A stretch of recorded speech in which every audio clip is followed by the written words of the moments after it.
Hello there, and welcome to the Midnight Scientists. I am glad you have found your way here to this quiet sanctuary carved out of the noise of the day.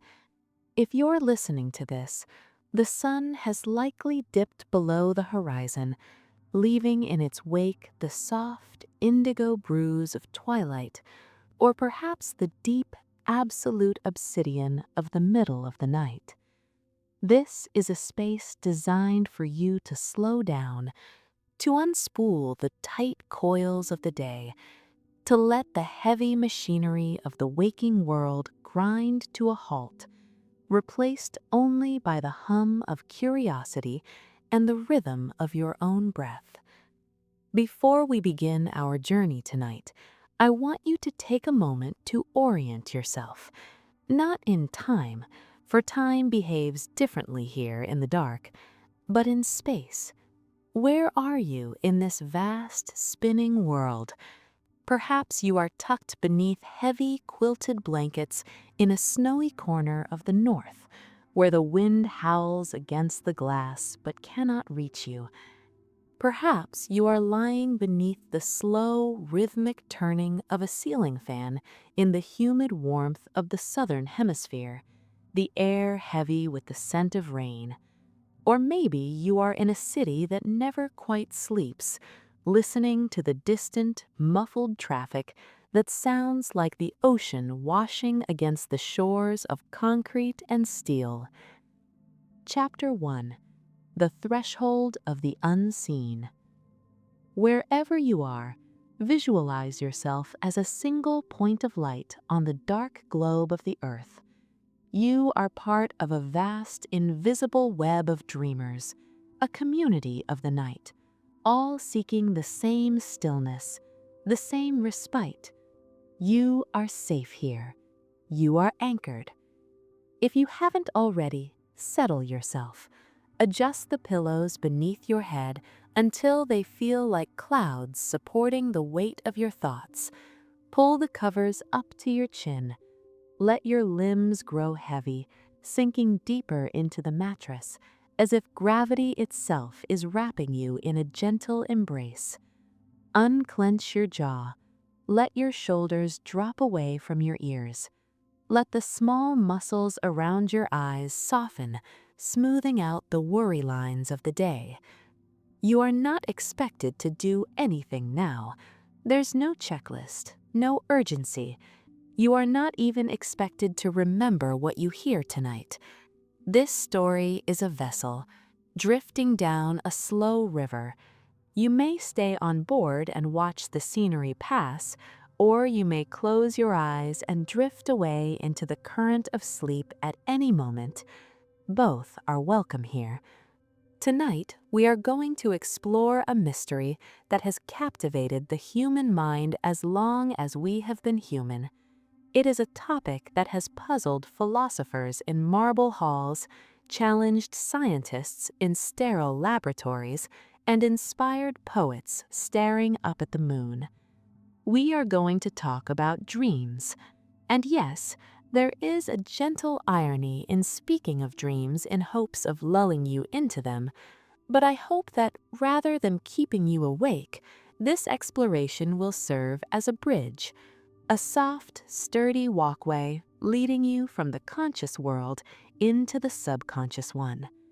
We are about to float gently through the science of why we dream, how the brain spins intricate stories in the dark, and what those nightly voyages might mean for our waking lives.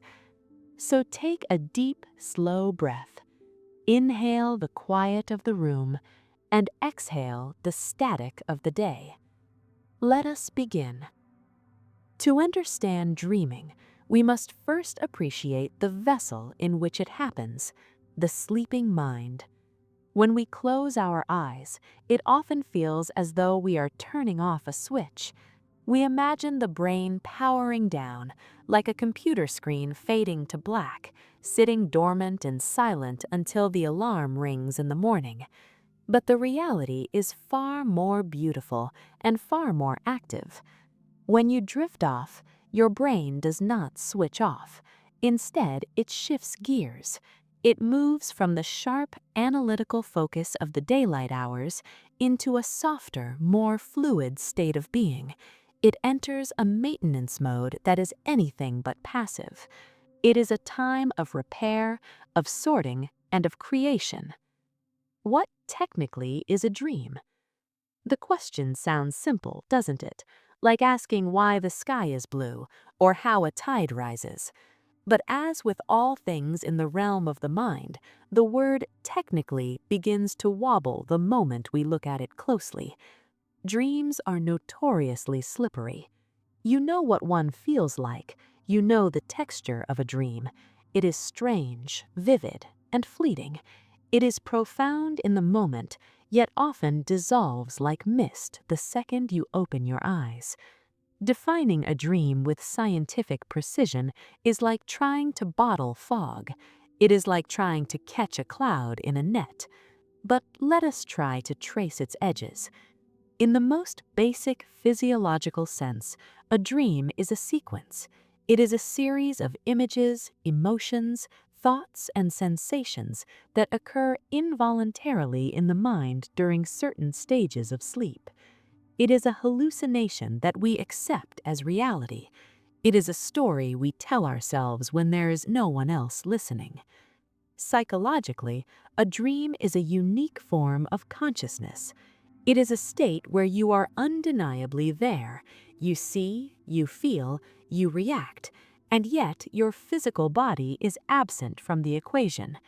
You are an observer and a participant in a world built entirely from the bricks of your own memory and imagination. Neurologically, a dream is a symphony, or perhaps a storm. It is a cascade of electrical activity firing across the darkened landscape of your cortex. It involves the limbic system, the ancient emotional core of your brain, and the visual cortex, the part of you that sees.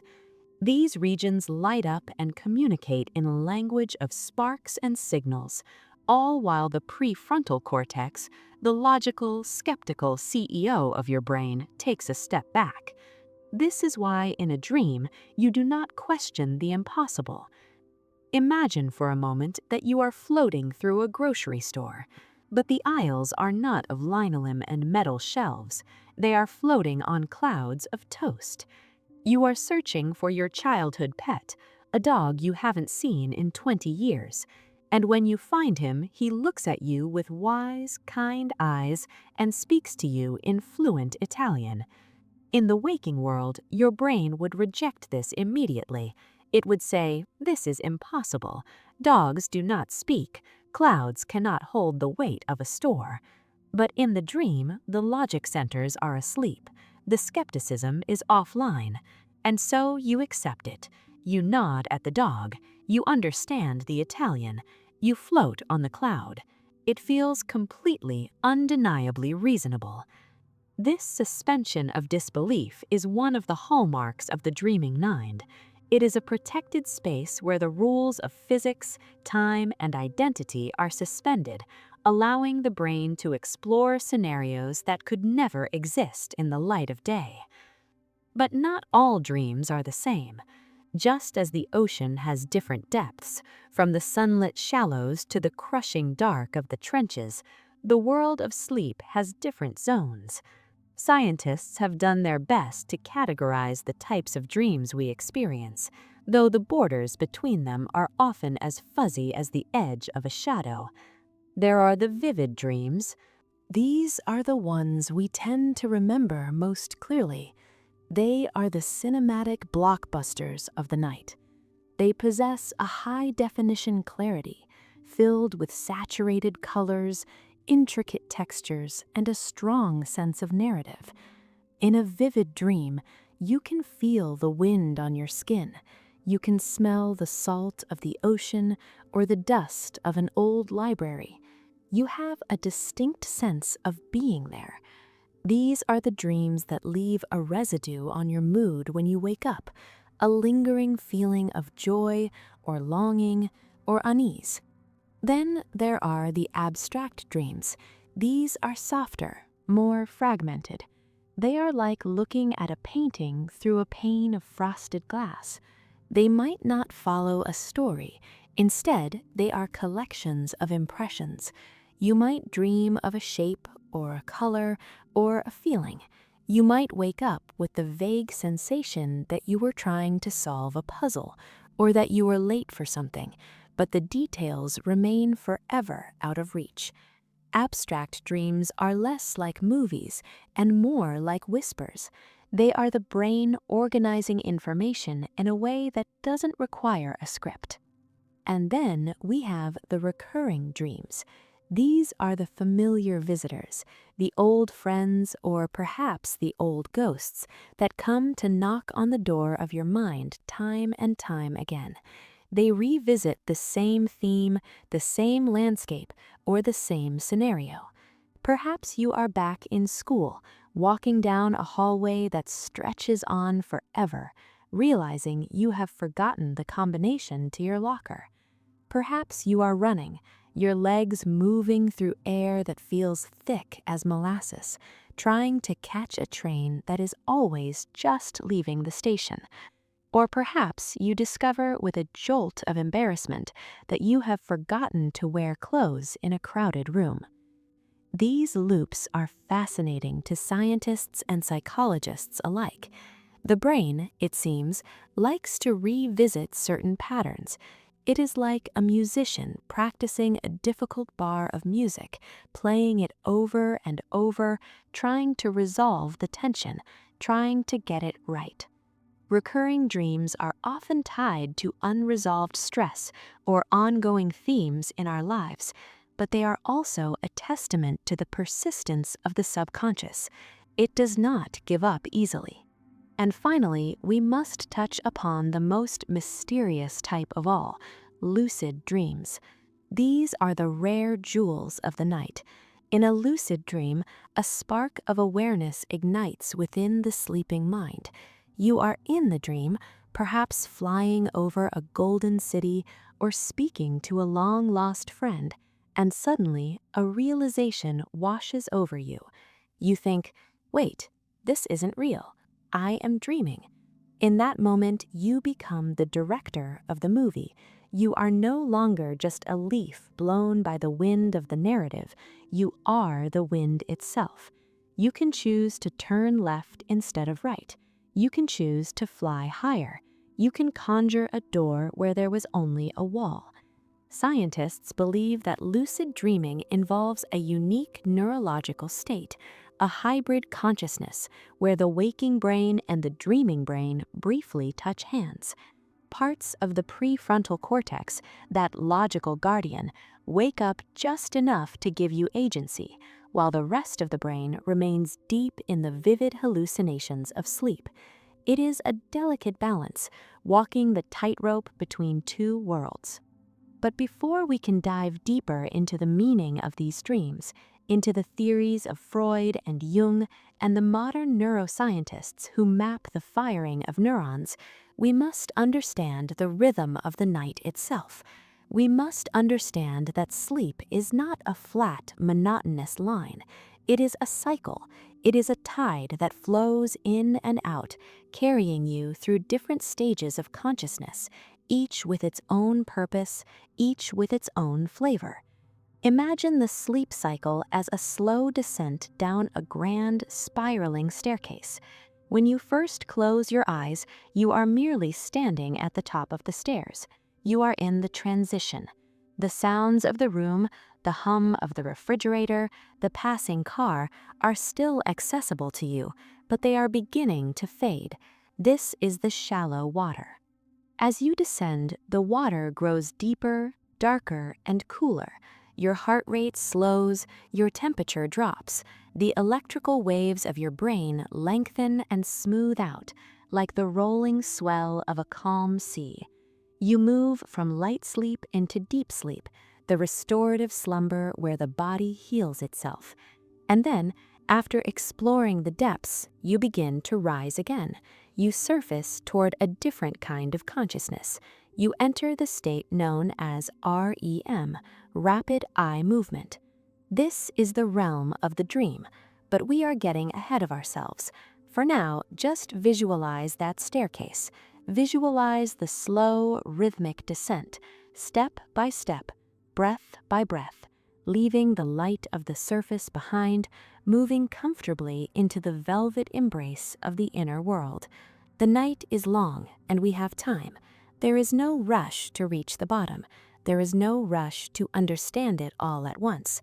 We are simply here, at the threshold, ready to open the door and see what lies inside. Chapter 2. The Rhythm of the Tides. You might imagine that sleep is a stillness. When we look at a sleeping person, that is certainly what we see. The chest rising and falling in a slow, hypnotic cadence, the hands uncurled and resting, the face smoothed of expression. It looks like a pause. It looks like the machine has been unplugged, the lights turned off, the engine allowed to cool. But beneath that surface of calm, there is a symphony playing. Sleep is not a monolith. It is not a single, unchanging state of darkness that you enter at night and leave in the morning. It is a journey. It is a dynamic, shifting landscape that you traverse over and over again throughout the night. It is a cycle, rhythmic as the tides, predictable as the phases of the moon. Your brain does not simply shut down. It dances. It moves through a carefully choreographed routine, a ballet of neurochemistry and electricity that repeats roughly 90 minutes. Like a traveler descending into a canyon and climbing back out to the ridge, you cycle through depths and shallows, through quiet restoration and vivid hallucination. Let us walk through this cycle together. Let us trace the path you take every night, even if you are never awake to see the map. It begins, as all journeys do, with a departure, non-REM stage 1. This is the shoreline. You have just pushed your boat off the sand. You are drifting away from the waking world, but you can still see the land. This is that lovely, hazy borderland where your thoughts begin to lose their shape. The rigid logic of the day softens. You might hear a car drive by outside, but it sounds distant, unimportant. You might have a thought about tomorrow's to-do list, but it dissolves before you can finish it. This stage is brief, usually lasting only a few minutes. It is the lightest form of sleep, a fragile state where you can be easily called back. If someone were to whisper your name now, you would wake up and might even claim you weren't sleeping at all. It is here, in this shallow water, that you might experience a sudden, startling sensation. You are drifting, and then a jolt, a twitch of the leg, a sensation of falling as if you have missed a step on a staircase. This is called a hypnic jerk. It is a common, harmless little glitch in the system. Some scientists believe it is an evolutionary echo, a reflex from our ancient ancestors who slept in trees, a quick check by the brain to ensure we weren't falling from our perch. Others think it is simply the muscles relaxing too quickly, a misfire of energy as the body powers down. Whatever the cause, it is merely a ripple on the surface. You twitch, you settle, and you drift deeper. Non-REM stage 2. Now the shore is gone. You are in open water. The sounds of the outside world are severed. You are no longer listening for the door to open or the wind to blow. You have turned inward. Your heart rate slows its rhythm. Your body temperature drops, cooling the engine. And inside your brain, something fascinating is happening. If we were to look at an EEG monitor, watching the electrical waves of your mind, we would see slow, steady rolling waves interrupted by sudden, sharp bursts of activity. These are called sleep spindles and K-complexes. They sound technical, but think of them as sparks in the dark. They are brain's gatekeepers. These little bursts of electrical activity are believed to be the brain's way of protecting your sleep. They are noise-canceling signals. When a sound occurs in the room, a creak of the floorboards, a distant siren, these spindles fire up to suppress the brain's response to it. They are saying, "Hush, it is not important. Stay asleep. Stay deep." It is also here in this quiet, protected space that the brain begins to sift through memories. It starts to move information from the temporary loading dock of short-term memory into the long-term archives. It is the beginning of the night's work. You spend about half of your night in this stage. It is the steady, reliable cruising altitude of sleep. But the journey is not over. The bottom of the canyon still awaits. Non-REM Stage 3. Welcome to the abyss. This is also known as slow wave sleep or deep sleep. On the brain monitor, the frantic scribbles of waking thought are gone. The quick sparks of Stage 2 have faded. Now the lines rise and fall in huge, slow, majestic undulations called delta waves. Imagine the ocean in the middle of the Pacific, not the choppy waves of a storm, but the massive, slow swell of the water moving across thousands of miles. That is the rhythm of your brain in deep sleep. This is the most restorative stage of all. It is here that the body does its heavy lifting. It is not dreaming, it is repairing. Growth hormones are released, muscles are knitted back together, the immune system is recharged. The brain actually flushes itself of toxins that build up during the day, a literal cleansing of the mind. If you are woken up from this stage, you will feel lost. You will be groggy, confused, moving through a thick fog. Your brain is so deep in the cellar of consciousness that it takes a long time to climb back up the stairs. This deep sleep is a sanctuary. It is a place of absolute oblivion, a void where you cease to exist for a while so that you can exist better tomorrow. But you do not stay in the dark forever. After dwelling in the depths for a time, the tide begins to turn. The brain waves speed up. The journey reverses. You rise from the deep, up through the lighter stages, moving toward the surface. But instead of waking up, you enter a new door, a door marked with a strange, paradoxical energy. REM sleep, rapid eye movement. This is the star of the show. This is where the magic happens. It is called paradoxical sleep because to a scientist looking at your brain scans, you look awake. The visual cortex is lighting up with fireworks. The emotional centers, the amygdala and the limbic system, are burning bright. The brain is consuming energy, firing signals, processing information with an intensity that rivals and sometimes exceeds the waking state. And yet you are deeply asleep. It is here that the body does something remarkable.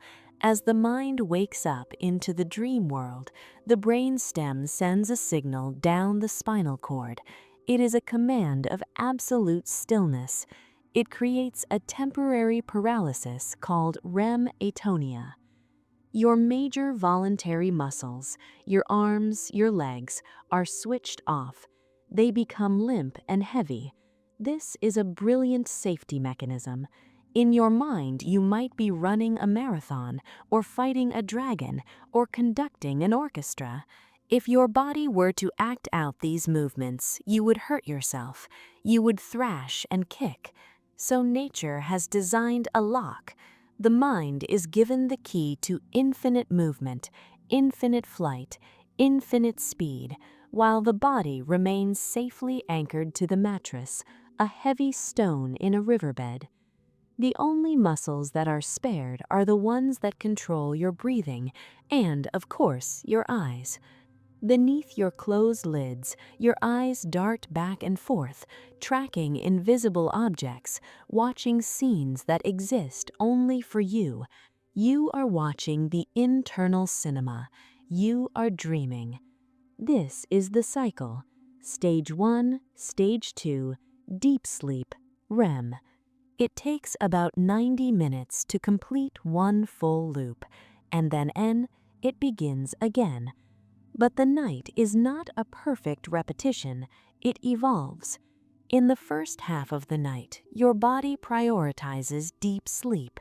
It knows that physical repair is the most urgent need, so you spend long stretches in the delta waves fixing the vessel. The dreams are short, if they happen at all. But as the night wears on, as the body cools and repairs, the balance shifts. The deep sleep grows shorter, the REM periods grow longer. By the early hours of the morning, in that quiet time before dawn, when the birds are just thinking about singing, you are spending long stretches in the dream world. Your brain is no longer fixing the body, it is now working on the mind. It is processing emotions, running simulations, weaving stories. It is a beautiful, elegant system, a nightly maintenance routine that runs without you ever having to press a button. Think of it as a nightly dive. You dive down into the deep, dark water to heal your bones and muscles, and then you swim up to the shimmering surface to heal your heart and mind. Down and up, a rhythm that has been with you since the day you were born. So as you lie there now, feeling the heaviness of your own limbs, know that you are not just off, you are preparing to enter this cycle. You are waiting for the tide to take you out. You are waiting for the gatekeepers to dim the lights. You are waiting for the waves to slow down until they become the long rolling swells of the deep ocean. And eventually, you will find yourself in that strange, paralyzed, electrified state of REM. But what happens there? When the body is locked and the brain is free, where do we go? And why does the brain choose this time when we are most vulnerable to tell us stories? To understand that, we must look at the machinery of the dream itself. We must look at the parts of the brain that wake up when the sun goes down. Chapter 3: The Theater of the Mind. Now that we have descended the staircase of sleep and settled into the rhythm of the tides, let us step inside the room where the dreaming actually happens. It is a strange place, this internal theater. If you were to stand outside it, looking at the sleeping body, you would see only stillness. The eyelids flutter like the wings of a moth, but the face is serene, the breath is steady, the hands are curled in rest. But if we could dissolve the skull and look upon the landscape of the brain during REM sleep, we would not see darkness. We would see a city at night.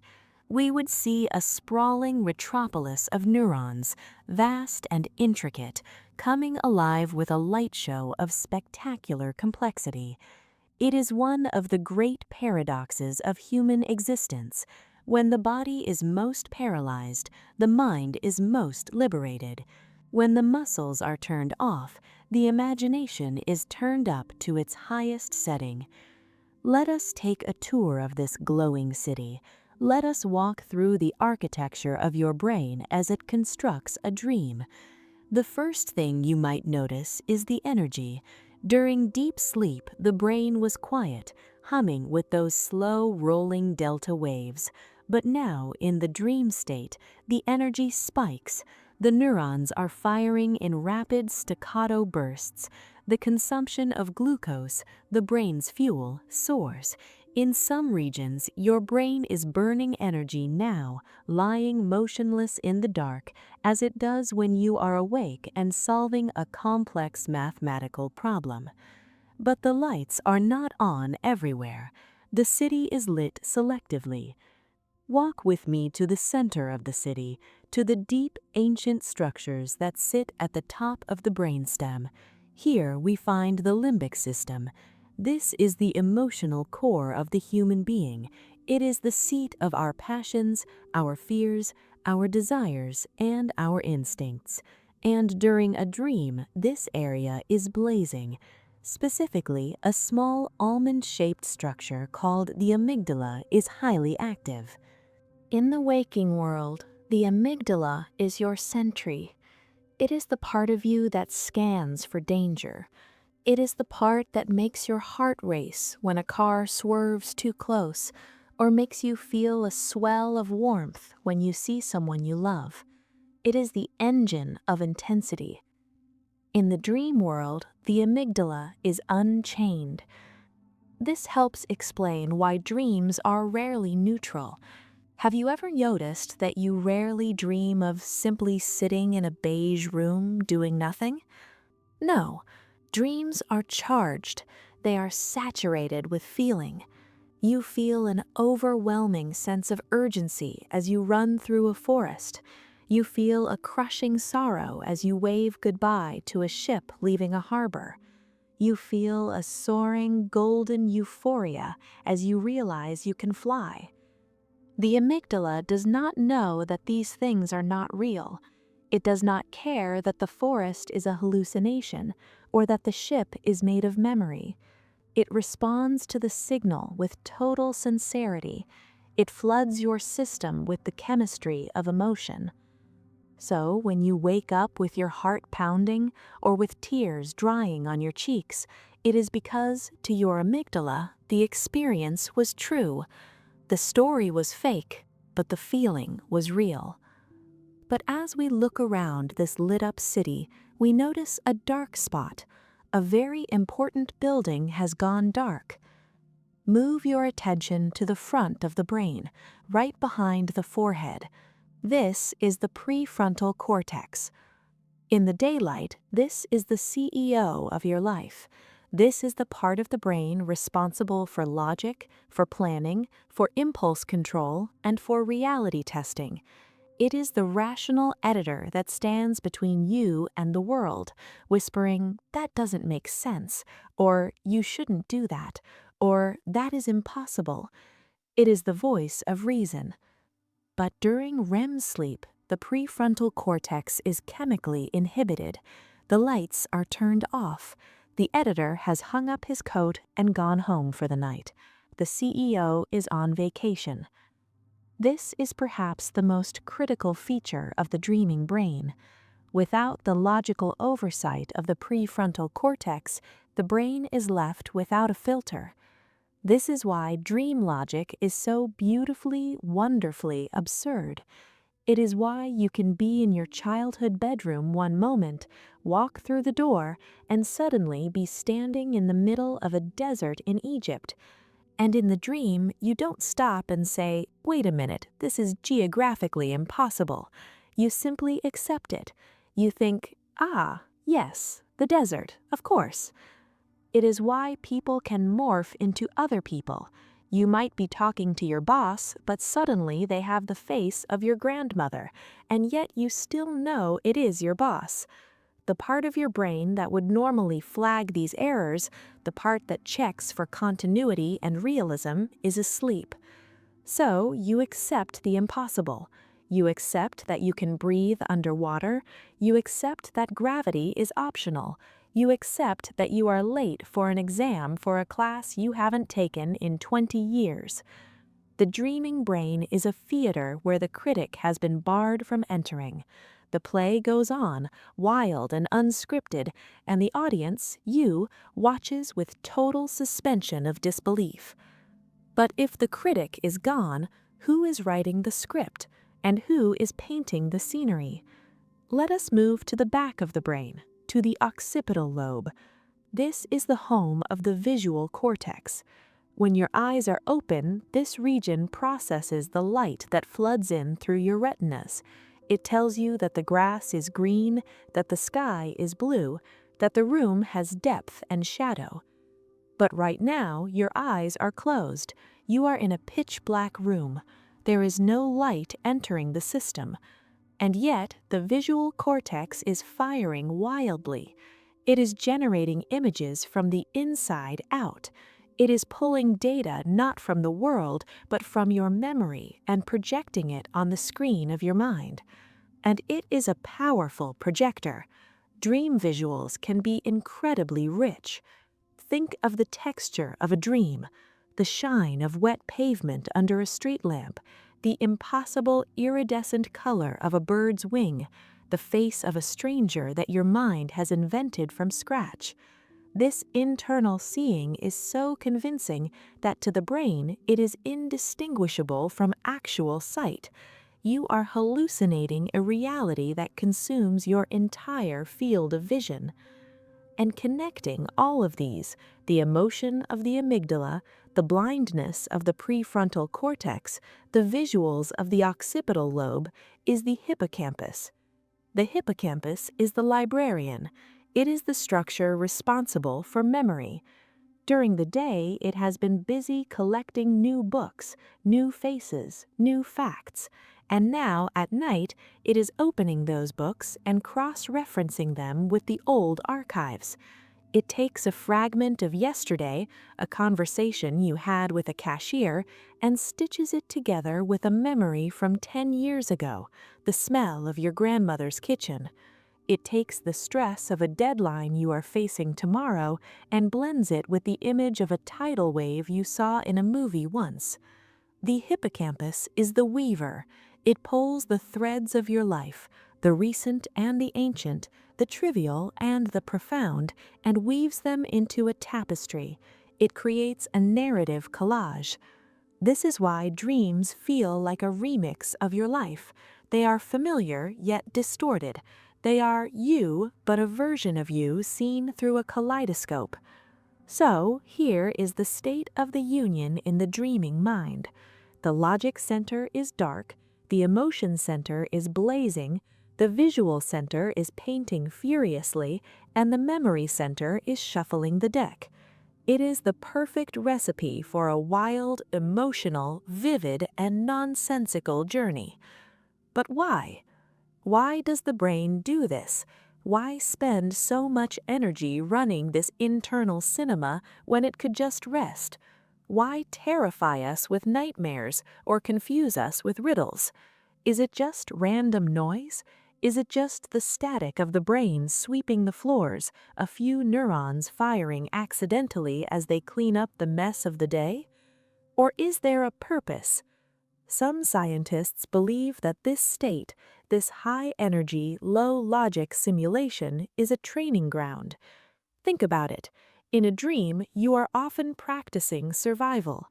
You are running, you are searching, you are navigating social conflicts. You are feeling fear, but you are safe in bed. You are feeling grief, but you have lost nothing. Perhaps the dream is a flight simulator. It is a virtual reality program designed by evolution to let you practice being human, to let you practice reacting to danger, to loss, to surprise, without the real-world consequences. Or perhaps it is emotional digestion. Just as your stomach breaks down food to extract the nutrients, perhaps your dreaming brain breaks down the emotional experiences of the day. It strips away the sharp edges of a painful memory, turning a trauma into a story, filing it away so that when you wake up, the burden is a little lighter. We will explore these theories deeply as we drift further down the river. But for now, just marvel at the machine itself. Marvel at the fact that right now, as you listen to my voice, your brain is preparing to do this for you. It is preparing to shut down the logic. It is preparing to ignite the imagination. It is preparing to take you on a journey that no one else will ever see, a private screening in the theater of the skull. It is a gift of biology, a nightly reminder that you are more than just a logical creature. You are a creature of story. You are a creature of feeling. And soon, the curtain will rise. The lights in the logic center will fade to black. the projector will whir to life, and the show will begin. Chapter 4. The Ancient Whisper. We have looked at the machinery. We have traced the wires and observed the sparks of the biological engine. We know how the brain dreams, how the neurons fire and the chemicals flow. But knowing how a violin is made does not explain the music. Knowing that the amygdala lights up does not explain why you dreamt of a house you haven't lived in for 20 years, or why the wind in that dream whispered a secret you couldn't quite hear. For as long as there have been human beings, there has been the question, why? Long before we had fMRI machines to peer into the skull, long before we understood electricity or neurotransmitters, our ancestors looked into the dark mirror of the night and saw something profound staring back. Imagine, if you will, a time before electric light. The sun sets and the world is plunged into a darkness far deeper and more absolute than anything we experience in our modern cities. There is no hum of traffic, no glow of street lamps. There is only the fire, crackling and spitting in the hearth, and then silence. In this ancient world, sleep was not just a pause, it was a departure. It was a journey into another realm entirely. To the people of ancient Egypt, the dream world was as real as the waking one, perhaps even more real.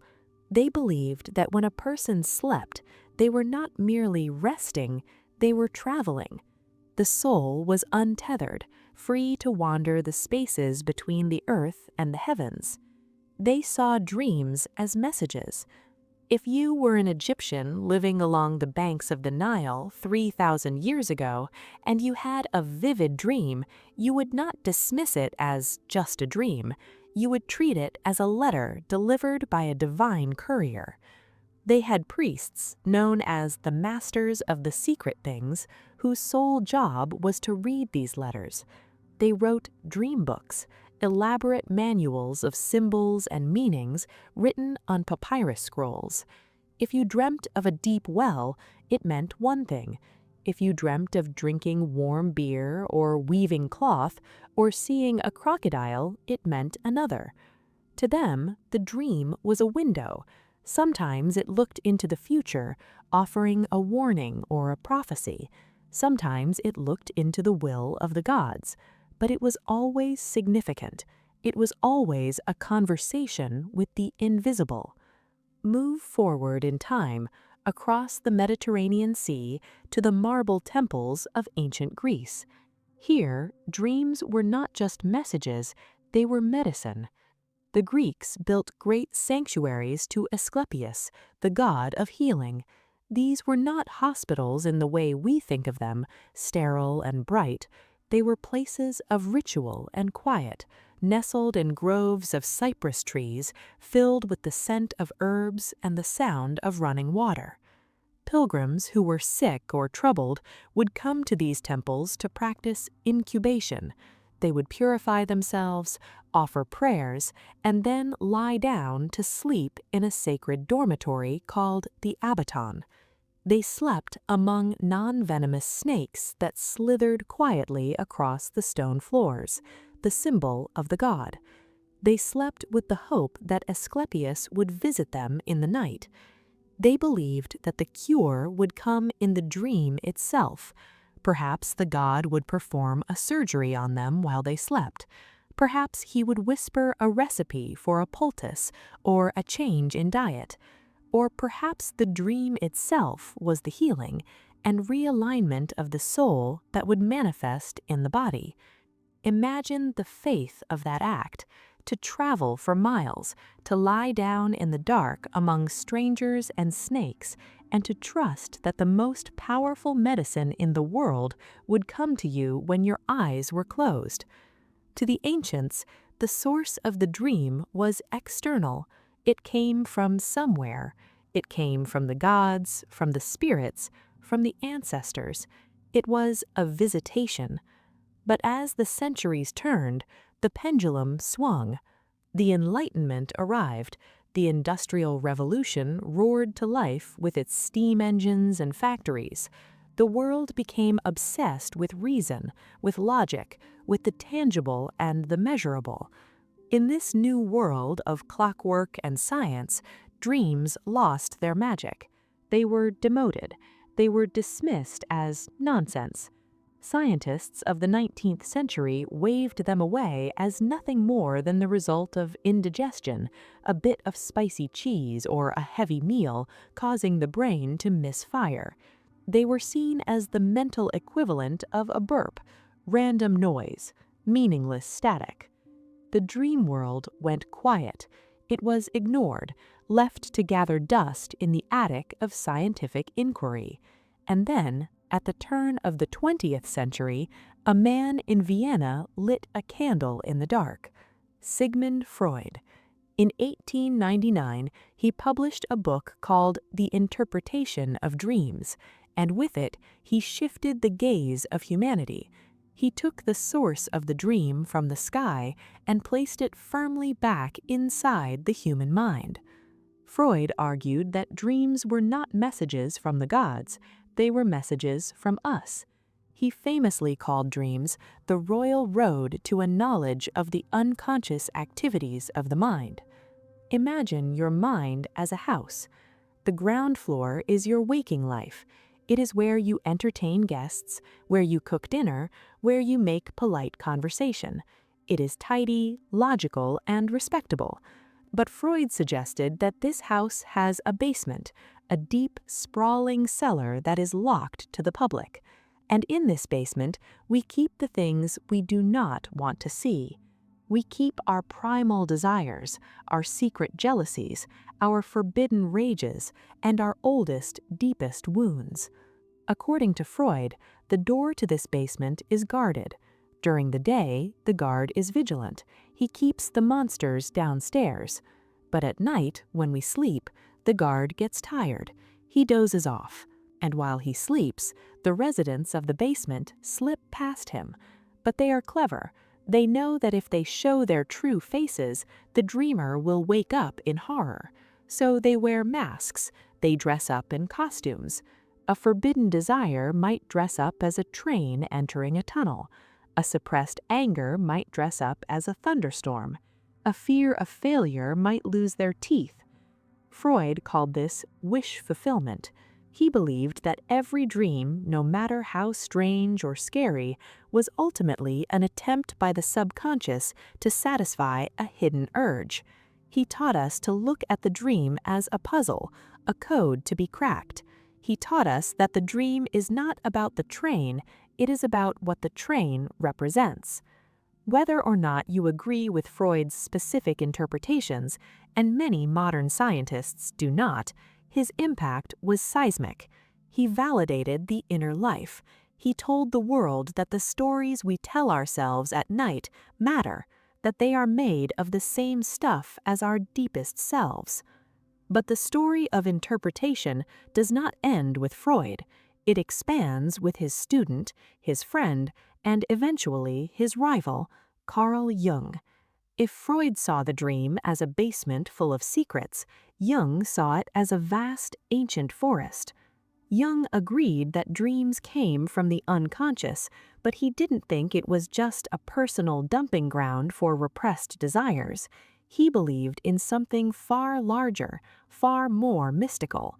He called it the collective unconscious. Jung believed that beneath our individual memories, beneath your childhood, your job, your specific fears, there is a deeper layer of mind that is shared by all human beings, a reservoir of wisdom and imagery that we inherit just by being born human. Think of it like the internet. Your personal computer has its own files, its own photos, its own documents. That is your personal unconscious. But your computer is also connected to a vast worldwide web of information that exists outside of you, yet is accessible to you. That is the collective unconscious. This, Jung argued, is why people from completely different cultures who have never met and never spoken often dream of the same things: the shadow, the wise old man, the great mother, the hero, the flood, the tower. He called these archetypes. They are the universal blueprints of the human story. When you dream, Jung said, you are not just processing your own day, you're tapping into this ancient well. You are speaking the language of the species. For Jung, a dream was not trying to hide something, as Freud thought. It was trying to reveal something. It was trying to restore balance. If you were too rigid and logical in your waking life, your dreams might be wild and chaotic to compensate. If you were feeling small and powerless, you might dream of being a king or a giant. The dream was a message from the self to the self, a nightly attempt to make you whole. So where does this leave us as we lie here in the dark of the 21st century? We have the ancient Egyptians whispering that dreams are gods. We have the Greeks whispering that dreams are healers. We have Freud whispering that dreams are secrets. We have Jung whispering that dreams are myths. And standing beside them, we have the modern neuroscientist holding a brain scan, whispering that dreams are electrical impulses and memory consolidation. Who is right? Perhaps they all are. Perhaps the dream is a prism. If you hold it up to the light of religion, it looks like a message. If you hold it up to the light of psychology, it looks like a symptom. If you hold it up to the light of biology, it looks like a function. But for the dreamer, for you, lying there in the quiet, the theory matters less than the feeling. The feeling of walking through a house that is both yours and not yours. The feeling of seeing a face you thought you had forgotten. The feeling of waking up with a solution to a problem you didn't know you had. History shows us that we have always taken our dreams seriously. We have always felt, instinctively, that when the lights go out, something important begins. We have always felt that the night is not empty, it is full. And as you drift closer to your own dreams tonight, remember that you are part of this lineage. You are part of the long, unbroken chain of dreamers stretching back to the caves. When you close your eyes, you are stepping into the same river that the pharaohs bathed in. You are wandering the same forests as the philosophers. You are entering the same basement, the same temple, the same vast starry expanse of the human mind. You are going to a place where the ancestors are waiting. And who knows, perhaps tonight the message they have for you is simply this: rest. You are safe. The story continues. Chapter 5. The Silent Alchemist. We have spoken of the brain as a machine, a city, and a temple, but there is another role it plays, one that is perhaps the most tender and essential of all. As we drift deeper into the night, let us consider the weight of the day you have just left behind. Even on the best of days, being human is a heavy task. We move through a world of sharp edges and sudden turns. We navigate complex social currents. We worry about the future. We regret the past. We carry conversations that went wrong, disappointments that stung, and anxieties that hum in the background like a low-voltage wire. By the time we reach the edge of the bed, our minds are often cluttered. We are carrying a backpack full of emotional stones. If we carried these stones forever, adding new ones every day, we would eventually be crushed by the weight. We would become brittle, reactive, and overwhelmed. But we don't. We wake up the next morning, and somehow the burden feels lighter. The sharp sting of an insult feels duller. The panic of a mistake feels manageable. The grief feels a little more like a memory and a little less like a wound. How does this happen? It happens because while you sleep, your brain becomes an alchemist. There is a beautiful theory in modern neuroscience, championed by researchers like Matthew Walker, that suggests dreaming is a form of overnight therapy. It is emotional first aid. Let us return to that glowing city inside your skull. We know that during REM sleep, the dream state, the emotional centers of the brain are highly active. The amygdala is burning bright, pulling up the files of your recent emotional experiences. But there is a crucial difference between the waking brain and the dreaming brain, a difference that comes down to a single chemical, norepinephrine. This is a stress chemical. It is the molecule of anxiety, of fight or flight. When you are awake and something frightens or upsets you, norepinephrine floods your system. It is what makes your hands shake, your heart race, and your memory sear the event into your mind with painful clarity. But during REM sleep, for the only time in the entire 24-hour cycle, the release of norepinephrine is completely shut off. The brain creates a chemical sanctuary, a safe room. In this unique, stress-free environment, the brain dares to open the dangerous files. It takes out the memories of the day, the argument, the worry, the fear, and it replays them. But because the stress chemical is absent, you can experience these memories without the visceral physical reaction. You can review the footage without the panic. Think of it like taking the sting out of a wasp.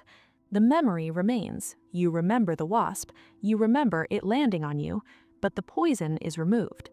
This is why we dream of stressful things.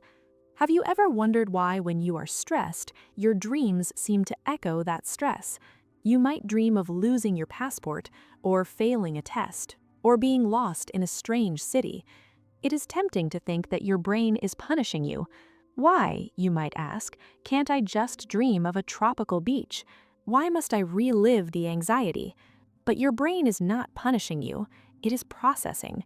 It is taking the raw, jagged experience of the day and running it through the wash cycle.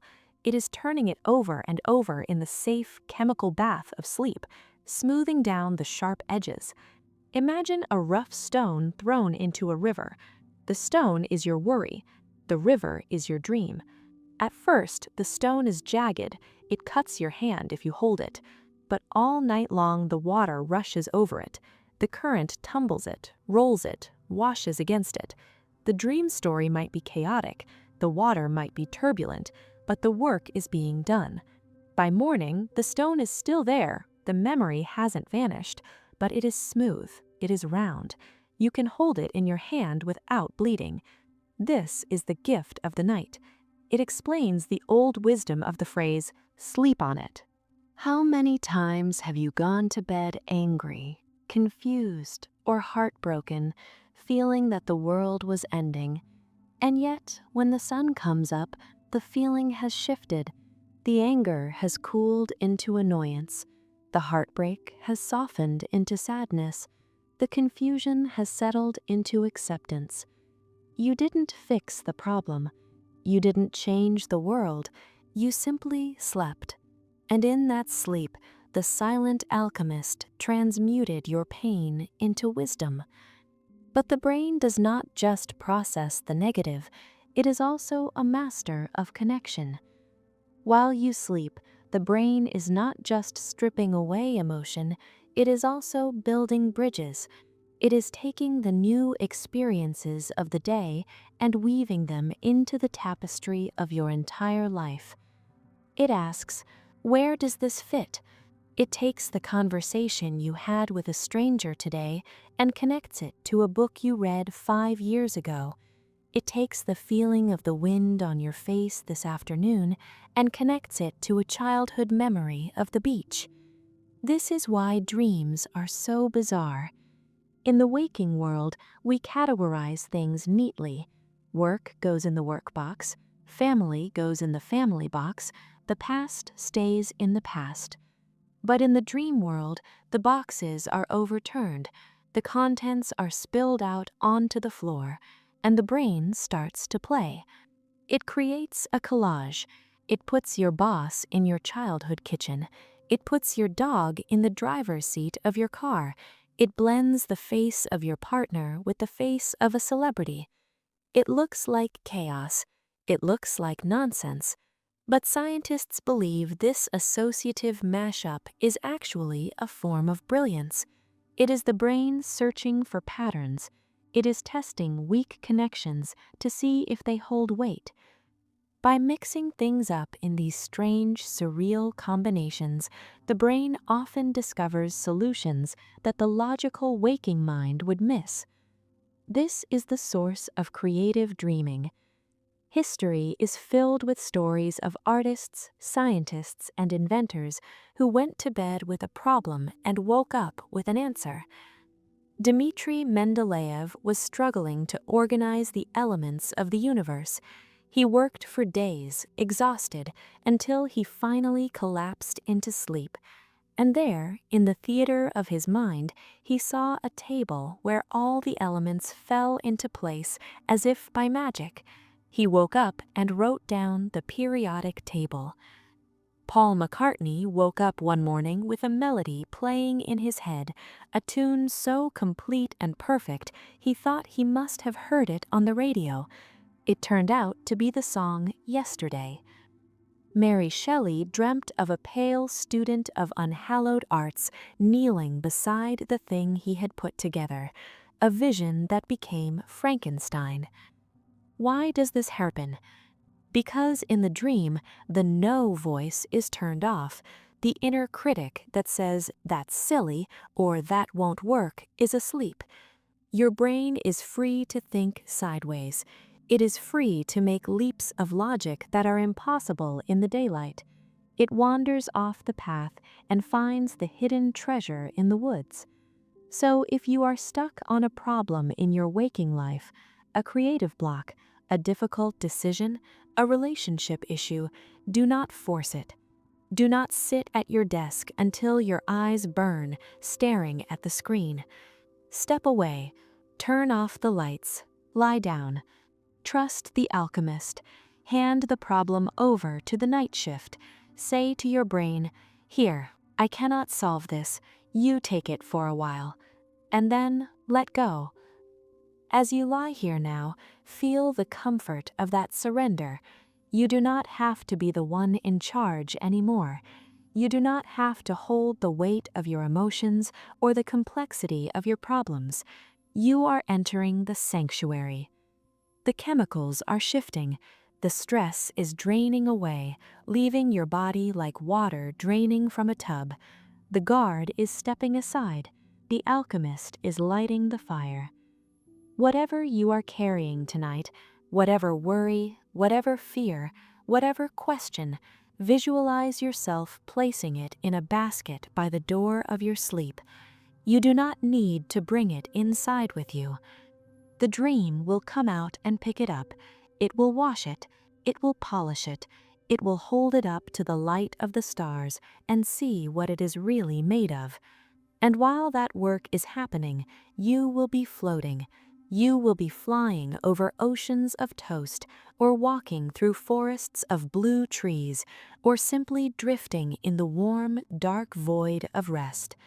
You are being healed, even if you do not feel it. You are being put back together, piece by piece, softer and stronger than before. So let the day go. It is done. It has been recorded. It has been handed over. Now there is only the river, the slow, steady current that carries you away from the shore of the known and into the mist of the possible. Let us drift further down this river. Let us see what other tasks the brain is performing in the secret workshops of the night. For the alchemist is not the only worker in the city.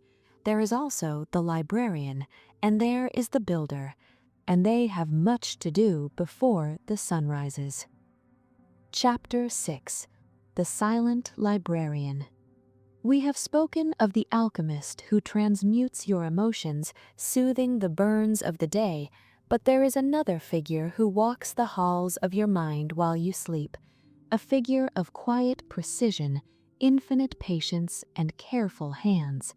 Let us call this figure the librarian. Consider for a moment the sheer volume of information that flooded into your brain today. From the moment you opened your eyes this morning, you were inundated. You saw thousands of faces, some real, some on screens. You read headlines, street signs, text messages. You heard snippets of songs, the hum of traffic, the tone of a friend's voice. You learned a new fact, perhaps, or remembered an old appointment. You felt the texture of your coffee cup, the temperature of the wind, the ache in your lower back. If your brain kept every single scrap of this data, every license plate you glanced at, every color of every shirt you passed on the street, it would be overwhelmed. It would become a hoarder's house, stacked floor to ceiling with useless clutter. You would be unable to find the important things, the name of your partner, the solution to a problem, the memory of a perfect sunset, because they would be buried under the noise of the irrelevant. And so every night the librarian goes to work. This process is scientifically known as memory consolidation, but that term feels too cold for such a beautiful act.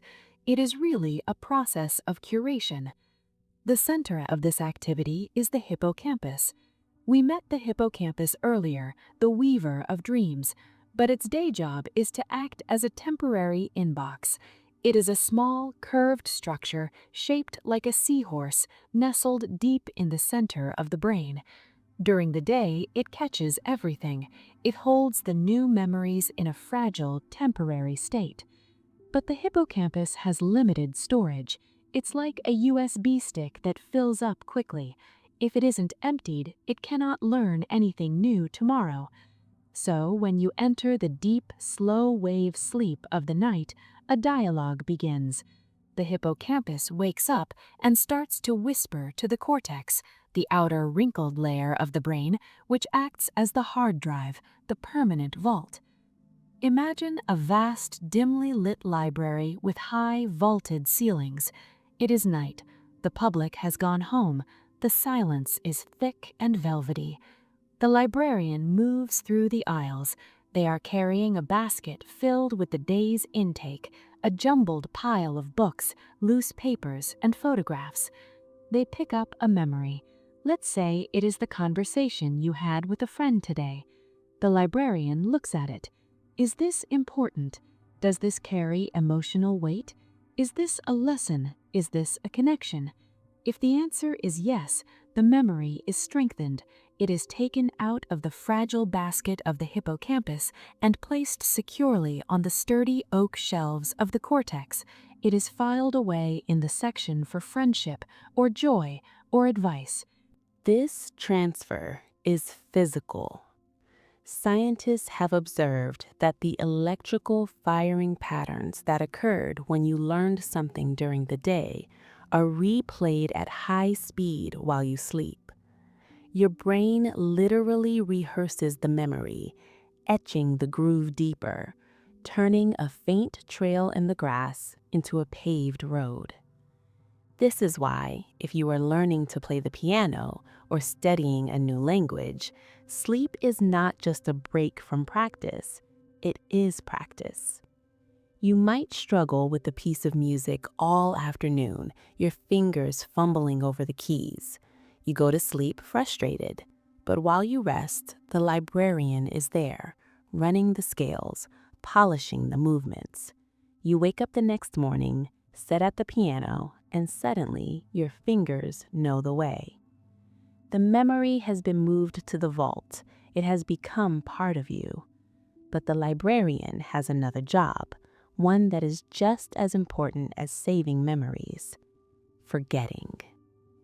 The librarian picks up another scrap from the basket.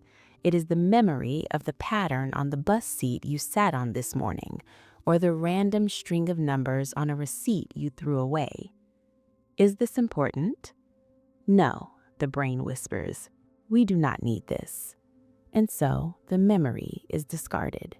The connection is severed. The synaptic pathway is allowed to fade. This process is sometimes called synaptic pruning or downscaling. Imagine a beautiful, overgrown garden. If you let everything grow wild, the weeds would choke the roses. The vines would block the sun. To keep the garden healthy, you must prune. You must cut back the weak branches so the strong ones can flourish. Sleep is the pruning of the mind's garden. It creates space. It clears the desktop. It wipes the slate clean so that when you wake up tomorrow, you have room to learn again. You have the mental bandwidth to be curious, to be attentive, to be present. Without this nightly cleaning, your brain would be noisy. It would be buzzing with static.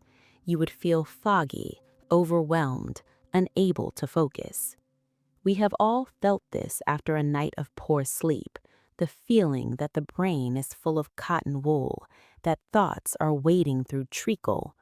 That is the feeling of a library that hasn't been tidied. But when you sleep well, you wake up with that crisp, clear feeling. The shelves are organized, the floors are swept, the sun is streaming through the windows of the mind. There is a profound comfort in this. It means you do not have to hold on so tight. You do not have to worry about remembering every detail, every lesson, every moment. You can trust the machinery of your mind. You can trust the librarian. As you lie here now, let that trust wash over you. Visualize the thoughts of the day as leaves floating on the surface of a pond. You do not need to collect them. You do not need to organize them. Let them sink. Let them drift. Somewhere deep inside, the work is being done.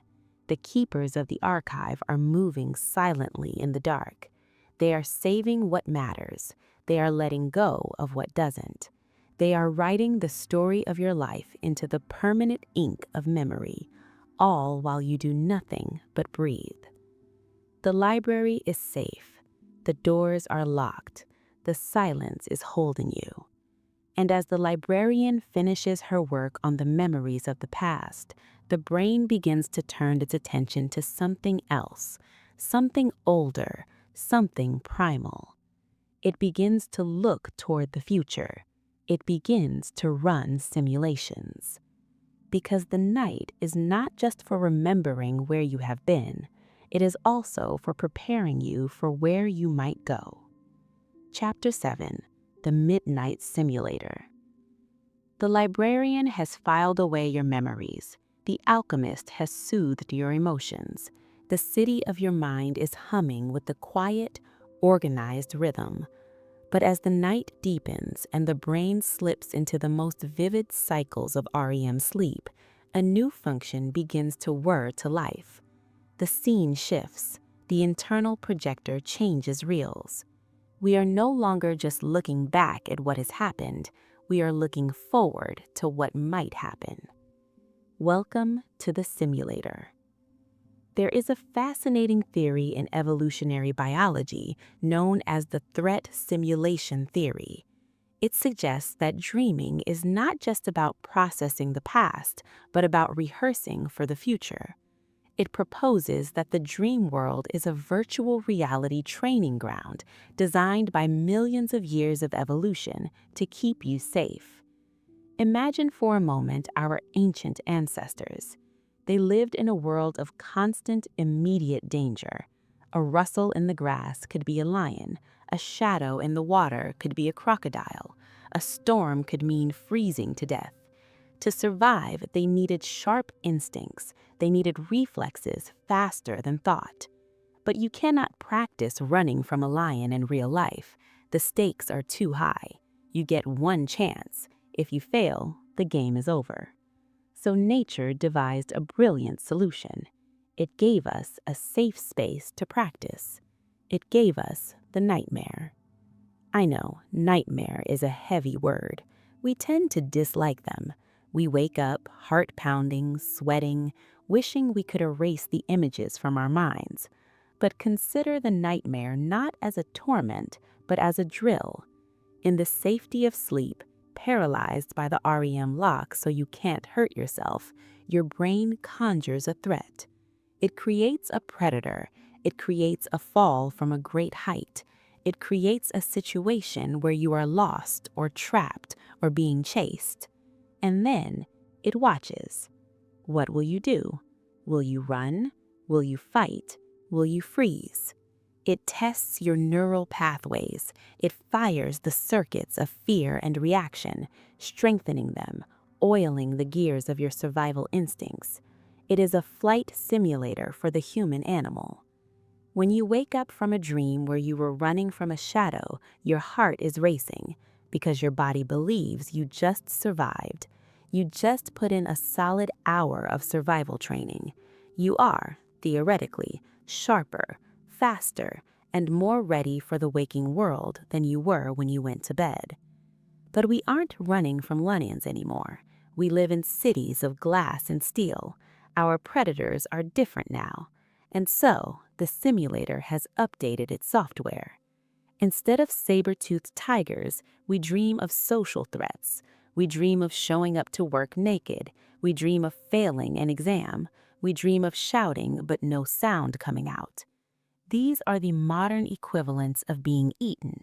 To a social primate like a human, being embarrassed, being ostracized, or failing in front of the tribe is a form of death. It is a threat to our standing, our safety. So the brain rehearses these scenarios too. It puts you in the worst case scenario. You forgot your speech, everyone is staring, and it forces you to navigate the emotions. It forces you to sit with the vulnerability. It is uncomfortable, yes, but it is purposeful. It is your brain asking, if the worst happens, can you handle it? And usually, the answer is yes. You wake up, the relief washes over you. It was just a dream, you say. But deep down, you have faced the fear. You have walked through the fire and come out unburned. But the simulator has another job, one that is just as important as saving memories: skill. Have you ever heard of the Tetris effect? In the early days of video games, researchers noticed something strange. People who played Tetris for hours a day would report seeing falling blocks in their dreams. As they drifted off to sleep, their minds would continue to rotate the shapes, fitting them into lines. This wasn't just an obsession, it was learning. Studies have shown that if you are trying to learn a new physical skill, like skiing or juggling or dancing, your brain will rehearse those movements while you sleep. Imagine a skier. During the day, they are on the mountain, their muscles straining, their mind focused on balance and speed. They fall, they get up, they try again. At night, the body lies still, but in the motor cortex of the brain, the neurons are firing in the exact same sequence: left turn, shift weight, right turn, balance. The brain is running the simulation over and over, refining the neural pathway, smoothing out the glitches. It is practicing without the risk of breaking a leg. And the results are real. People who sleep after learning a skill often perform better the next day than people who stay awake. The dream has made them better. The dream has coached them. There is something incredibly moving about this. It means that even when you feel like you are doing nothing, when you are just lying there, oblivious to the world, your brain is fighting for you. It is trying to make you stronger. It is trying to make you smarter, faster, more resilient. It is working tirelessly in the dark to ensure that when you open your eyes to the morning sun, you are the best possible version of yourself. So if you find yourself in a strange dream tonight, if you are running through a labyrinth, or debating with a giant, or trying to catch a bus that flies, do not be afraid. You are simply in the simulator. You are in the training dojo of the mind. You are safe. You are tethered to your bed. Let the scenario play out. Let the brain run its drills. Visualize yourself as a pilot in a simulator, calm and collected. The storm outside the cockpit window looks real. The turbulence feels real. But you know the ground is solid beneath you. You are merely preparing for the flight of your life. And as the simulation ends and the adrenaline fades, The brain shifts gears once more. It moves from the high-stakes drama of survival to something softer, something stranger. It moves into the realm of the lucid. For sometimes, in the middle of the simulation, the pilot wakes up and realizes, wait, I am flying the plane. And that is where the true magic begins. Chapter 8. The Waking Dreamer. We have explored the automatic nature of dreams, how they wash over us like waves, pulling us into their currents without our consent. Usually, we are passengers in these vessels, drifting wherever the river takes us. We accept the strange logic, we accept the changing scenery. We are simply along for the ride. But sometimes, rarely, and wonderfully, the passenger wakes up and takes the wheel. This is the phenomenon of lucid dreaming. Imagine you are in a dream right now. You are walking through a meadow of tall silver grass. The sky above you is a shade of purple that doesn't exist in the waking world. You see a house in the distance, but as you walk toward it, the house transforms into a giant ticking clock. In a normal dream, you would simply nod and say, "Ah, yes, the clock house." But in a lucid dream, something shifts. A tiny spark of critical thought ignites in the darkness. You stop, you look at the clock, you look at the purple sky, and a question forms in your mind. Is this real? And then the realization washes over you like a cool breeze. No, I am dreaming. In that moment, the world of the dream does not collapse. It remains. The grass is still silver, the sky is still purple, but your relationship to it has changed completely. You are no longer trapped in the script. You are the director. This state is a neurological hybrid. It is a rare moment where the prefrontal cortex, that logical CEO we spoke of, who usually takes the night off, clocks back in for a brief moment. It doesn't wake up fully. It wakes up just enough to give you self-awareness, while the rest of the brain continues to hallucinate. It is a delicate balance, like walking a tightrope between the sleeping and waking worlds. For those who experience this, the sensation is often of euphoric freedom. If you know you are dreaming, you know you are safe. The monster chasing you becomes harmless. You can simply turn around and ask it why it is running. The cliff edge is no longer a threat. It is a launching pad. Flight is the most common desire of the lucid dreamer, and why wouldn't it be?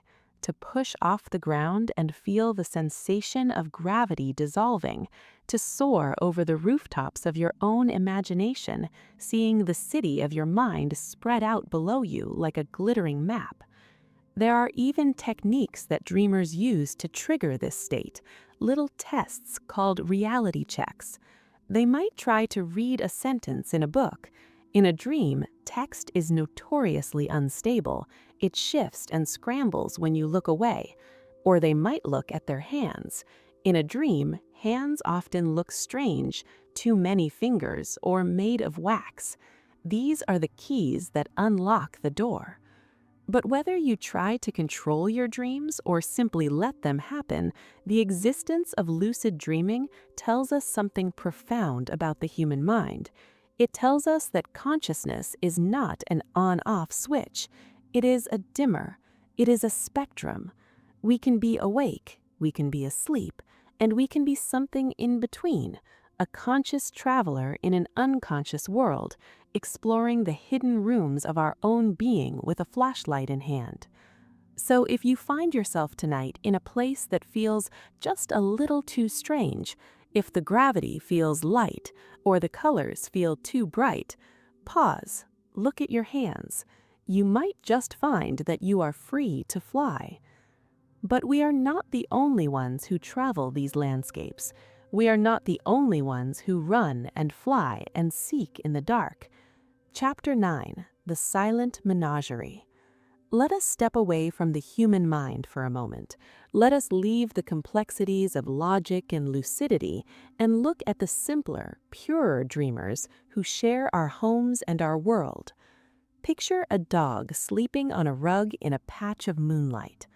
He is lying on his side. His breathing is a rhythmic huffing sound. And then it begins. His paws twitch, his legs paddle the air, a phantom sprint. His nose wrinkles, sniffing a scent that isn't there. He lets out a soft, muffled bark, a woof that stays trapped in his throat. We watch this and we smile. We say, he is chasing rabbits. And science suggests we are right.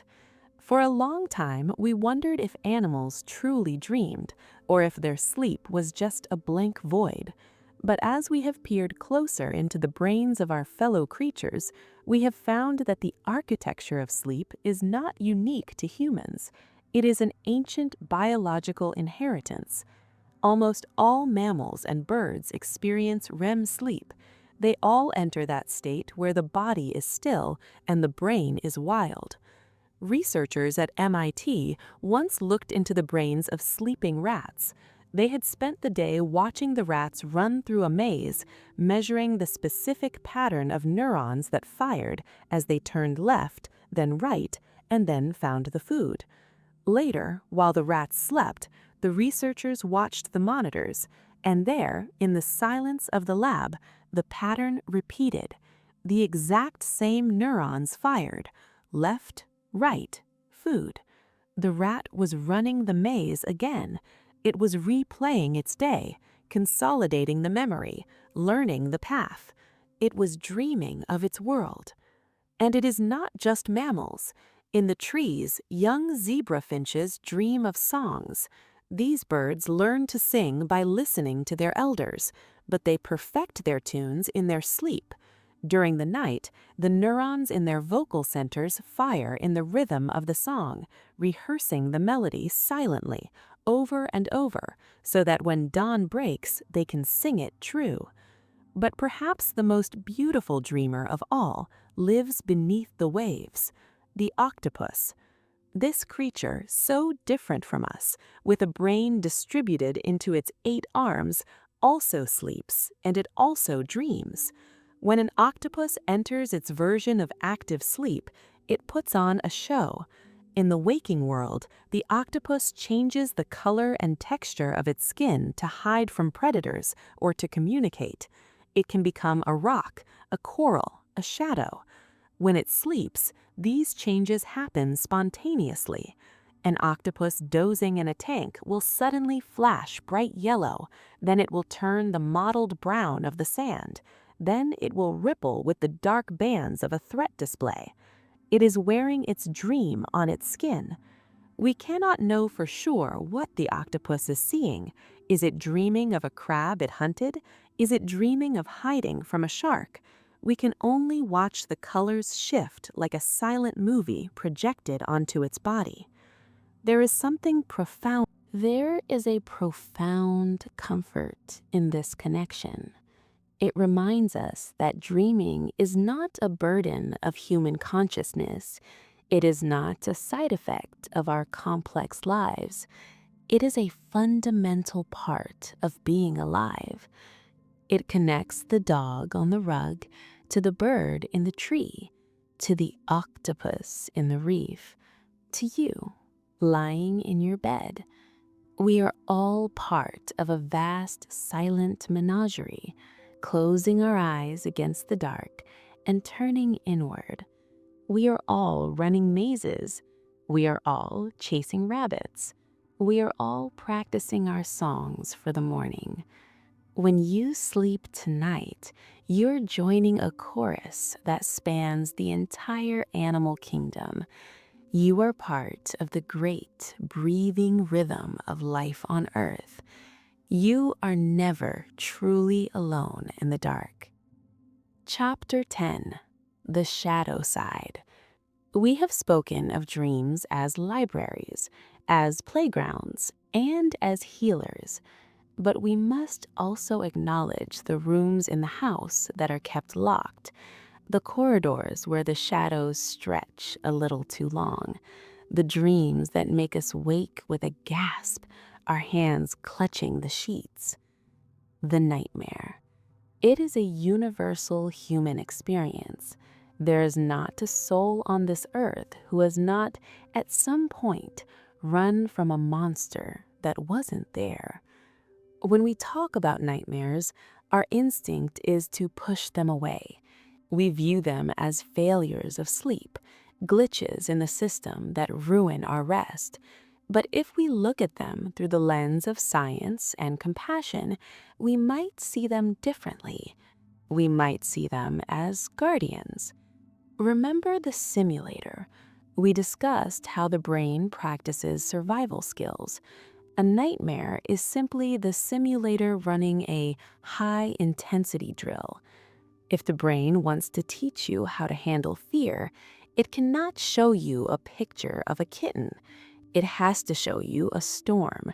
It has to make the danger feel real so that your emotional response is real. When you dream of being chased, or of falling, or of losing your voice, your brain is checking your wiring. It is asking, are the alarms working? Is the adrenaline pump ready? Can you endure this pressure? It is a fire drill. It is loud, it is unpleasant, and it disrupts the peace. But it is there to ensure that if a real fire ever comes, you know exactly where the exit is. But there are other kinds of shadows too, the shadows of grief. For those who have lost someone they love, the dream world can become a place of reunion. It is common after a loss to see the departed in our sleep. Sometimes these dreams are painful. The person is there, but they are distant or they do not speak. We wake up with the fresh ache of their absence. But often, these dreams are gifts. You sit at a table with them. You hear their laugh, not a memory of their laugh, but the sound itself, clear and bright. You feel the warmth of their hand. For a few minutes, the laws of death are suspended. The brain, in its mercy, has rebuilt them from the archives of your memory, letting you have one more conversation, one more moment of connection. Psychologists believe these dreams are part of the work of mourning. They are the mind trying to integrate the reality of loss with the persistence of love. They are a space where we can say the things we left unsaid. So if you find yourself in a darker dream tonight, try not to fear it. If you are running, know that you are practicing courage. If you are falling, know that you are practicing trust. If you are grieving, know that you are practicing healing. You are safe in your bed. The shadows cannot hurt you. They are merely clouds passing over the moon, dark for a moment, but destined to drift away. Chapter 11. The Frontier of the Mind. As we near the end of our journey, let us look forward. Let us look at the horizon where science meets science fiction. For thousands of years, the dream has been a private experience. It was the one thing in the world that was truly, completely yours. No one could see what you saw. No one could watch your internal movie. But the walls of that privacy are becoming translucent. In laboratories around the world, in quiet rooms filled with the hum of servers and the glow of monitors, scientists are beginning to peek behind the curtain. Using fMRI machines, massive magnets that can map the blood flow in the brain, researchers have begun to decode the visual language of sleep.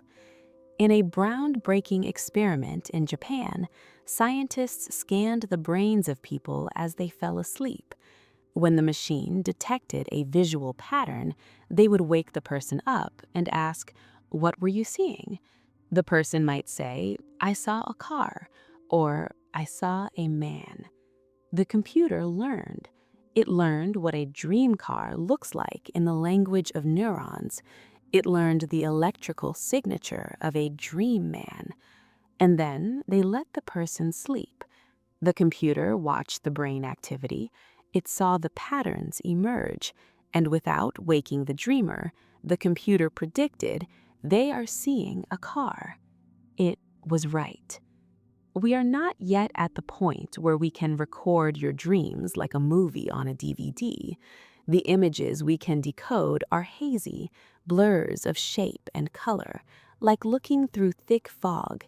But the door has been cracked open. Imagine a future where you could wake up in the morning and press play. Imagine watching the flight you took over the city or the conversation you had with the talking dog.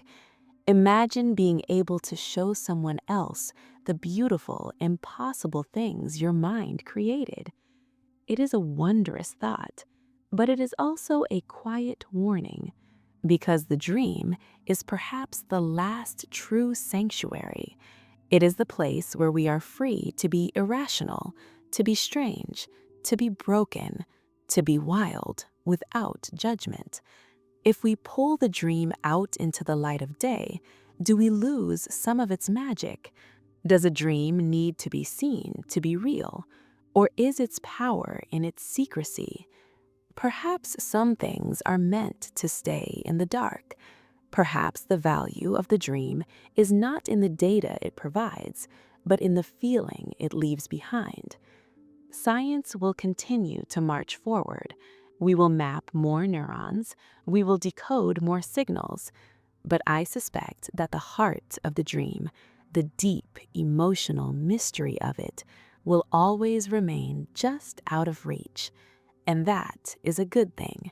We need a little mystery. We need a place where we are unobserved, where we can simply be. Chapter 12: The Return. And so we come to the end of the cycle. We have descended the stairs. We have swum through the deep waters. We have walked the glowing streets of the city. We have met the alchemist, the librarian, and the pilot. We have asked the question, why do we dream? And the answer, it seems, is everything. We dream to remember. We dream to forget. We dream to heal our hearts. We dream to practice our courage. We dream to solve problems. We dream to play. It is not a glitch. It is not an accident. It is the most sophisticated, beautiful, and essential maintenance program in the natural world. It is your brain loving you. It is your mind working tirelessly every single night to make sure that you are ready for the joy, the pain, the confusion, and the beauty of being alive. So now, as you lie here, let all the theories fade away. You do not need to understand the science to receive the gift. You do not need to know how the engine works to let the car carry you home. Feel the weight of your body on the mattress. Feel the air cool against your skin. Feel the slow, steady rhythm of your own breath, in and out. You have done enough today. You have learned enough. You have carried enough. It is time to hand over the keys. The night shift is clocking in. The lights in the internal center are dimming. The stars in the internal city are beginning to shine. The river is waiting for you. It is warm and slow and safe. Let go of the shore. Drift. Float. Dream. Good night.